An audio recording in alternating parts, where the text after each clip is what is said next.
they have all of these, weird things they have the power to execute. So it's our job to sort of filter all of that news and hopefully. Hi, I'm Jonathan Bloomberg, writing for movies in Sweden. Hi, Jonathan. Hi, Jonathan. How are you?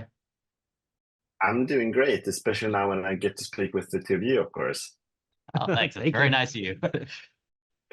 Yeah, so I'll start by saying that Forever is a show that I think about every week since I saw it when it came out, because I am one of those who redo the dishwasher when my wife have been there.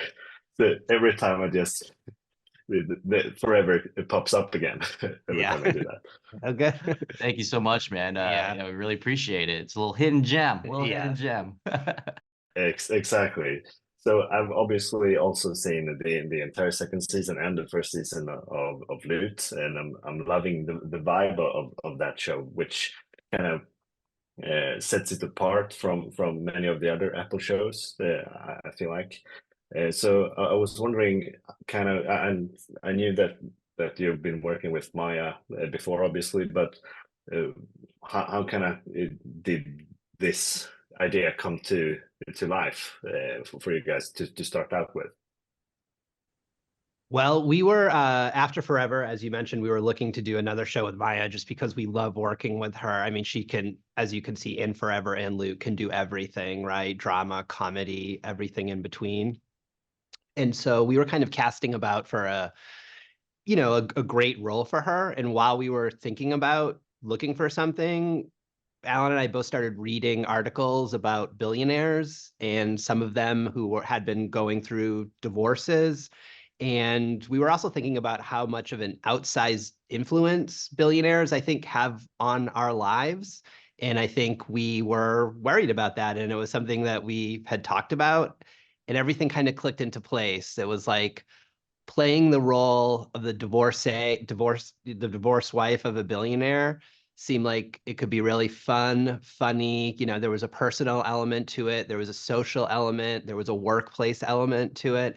And it just felt like a great sort of like area to explore that could be really fun, by the way, and interesting, but also funny. For sure, yeah, and we also get to peek kind of behind the curtain a bit. We obviously don't know if all the divorcees of billionaires live like this particular character does, but we do get to see things that we don't get to see very often. And going off on that, I was wondering kind of how you pick and choose what kind of oddities you want to display for us.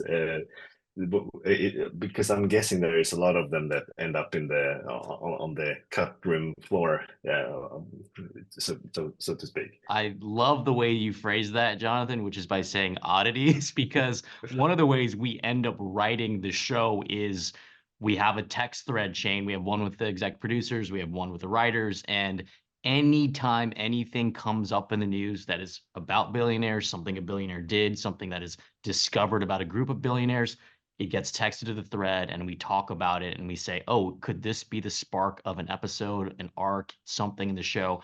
And one of the reasons is these are human beings. They're very rich and they're very powerful, but they're human beings and they have specific peccadillos and oddities.